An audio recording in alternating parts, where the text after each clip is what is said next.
Welcome back, everybody, to the GSMC Hoops and Heels Women's Sports Podcast, brought to you by the GSMC Sports Network. We just got done talking about some Wimbledon updates, and now we're going to do some NWSL updates. So we're going to talk about a couple of things. We're going to talk about, one, Julia Grosso signing with the Chicago Red Stars. Two, Racing Louisville is struggling to move towards the playoffs. And three, the NWSL Championship will be held at the CPKC Stadium. So let's start with Julia Grosso here. Okay, so Canadian international midfielder Julia Grosso has signed a 3-year contract with the Chicago Red Stars. Internationally, Grosso debuted in the Canadian system at 13 years old for the Canadian under-15 women's national team in 2014, going on to play for the under-17 and under-20 national teams, earning her first senior CINWNT call up ahead the 2 friendlies against the United States in November 2017. Grosso recorded her first cap November 12, 2017. The Vancouver native was named to Canada's 2019 FIFA Women's World Cup squad, but did not register any minutes before the CINWNT exited the round of 16. Part of the CINWNT roster for the 2020 Tokyo Olympics, Grosso scored the penalty kick that won Canada the gold medal. This is where, I don't know, at least for me, is when I became to recognize her name. I mean, back in 2020, I wasn't really paying too much attention to Canada football because I'm more focused on the US's. But I think that after this penalty kick thing, I think we all were like, oh my gosh, who is this girl? If you didn't really know who she was. I think this is when she really got her name out there.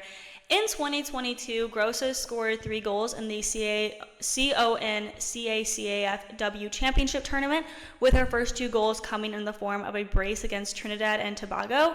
Grosso's 3rd goal came against Panama, was the game's lone goal, and qualified the CINWNT for the 2023 FIFA Women's World Cup. In 2024, Grosso had appeared in 5 of Canada's 9 matches, converting a penalty kick in Canada's April 9th shootout against the United States, and most recently starting in the CINWNT's June 1st friendly against Mexico. On the club level, Grosso joins Chicago from, and I'm so sorry if I'm saying this incorrectly, Juventus FC of the Serie A Women's League in Italy. The midfielder spent an impressive 3 seasons with the Italian side, winning the 2022 Coppa Italia Series A League title and the Supercoppa. In Grosso's 2nd season with Juventus, the Canadian was named the Serie A Midfielder of the Season with 4 goals and 34 matches across all competitions. Grosso made 76 appearances and scored 10 goals over her time with Juventus. Grosso previously spent time in the U.S. at the collegiate level for the University of Texas, scoring 21 goals across 60 appearances for the Longhorns between 2018 and 2021. Chicago Red Stars general manager Rich Husfew said, quote, "I'm happy to welcome Julia to Chicago. Julia's experience with Juventus FC and internationally with Canada will be a crucial addition to our midfield. Her background with a top European club, combined with her knowledge of North American soccer, will help strengthen the backbone of our team as we strive to reach new heights," unquote. And then Grosso said, quote, "I'm thrilled to be joining the Red Stars and can't wait to hit the field every weekend and give it my all. I've heard that Red Stars fans are super passionate, so I'm excited to be a part of that.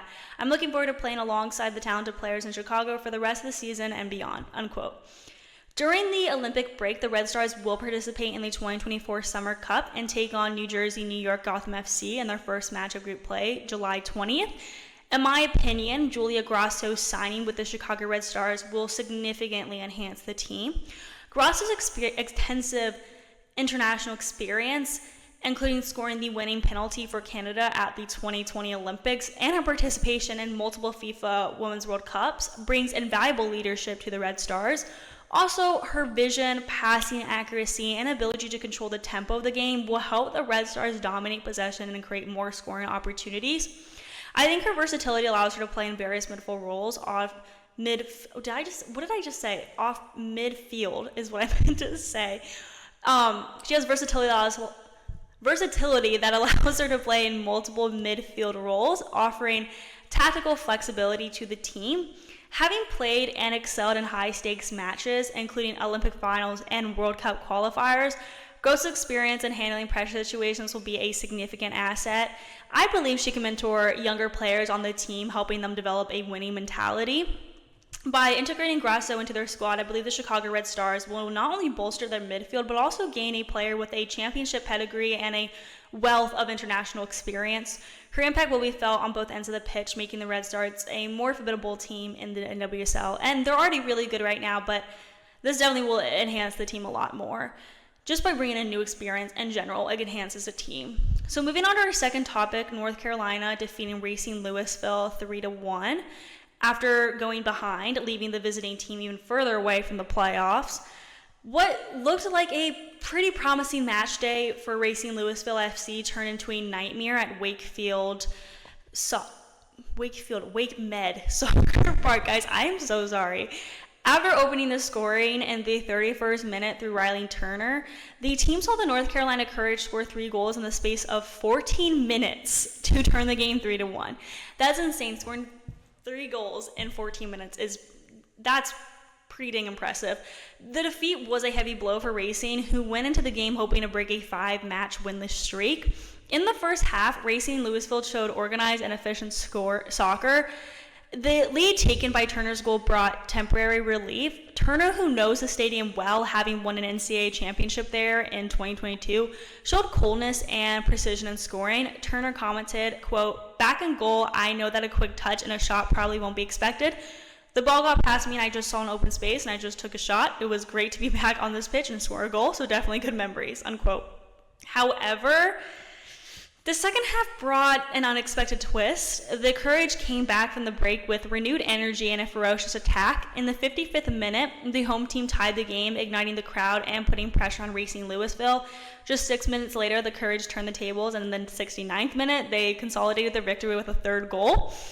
It was a real blackout for Racing, who were unable to contain their opponents' attacking just prowess and skills in general.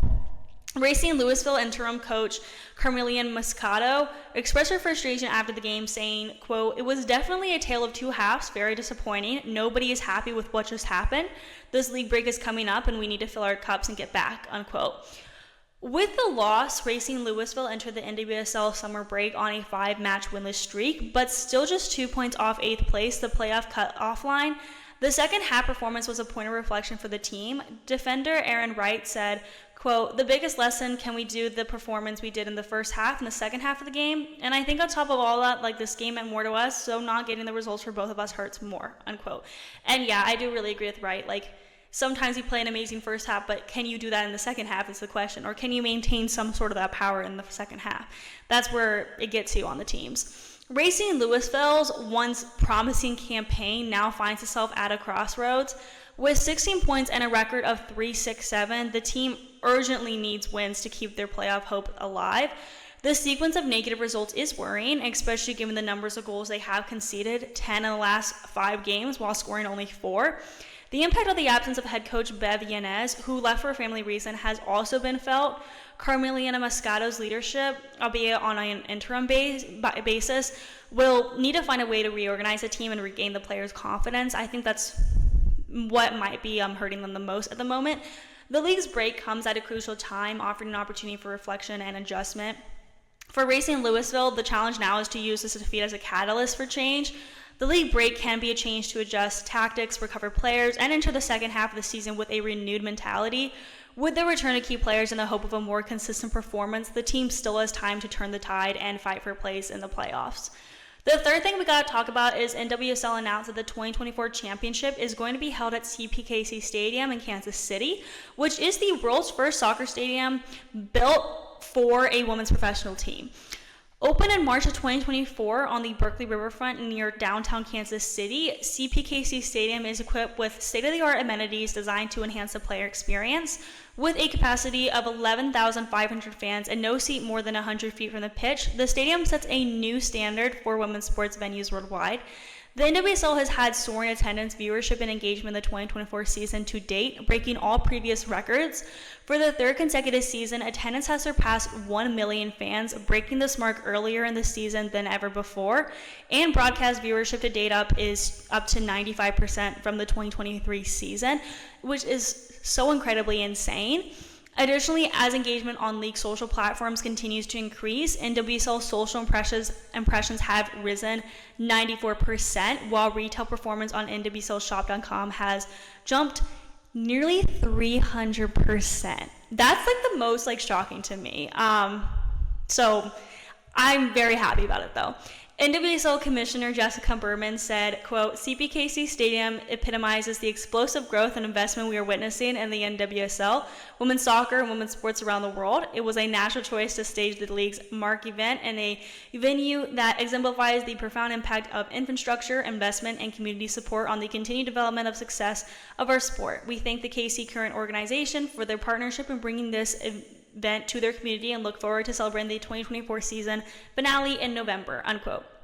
Kansas City current co-founder and owner Angie Long said, quote, we are so excited to host the world at our home. CPKC Stadium is the first stadium built for moments like these. We're excited to show everyone the unparalleled match experience in a stadium for players, fans, and those watching on TV. It is an honor to host the NWSL Championship, and Kansas City is ready for the moment, unquote.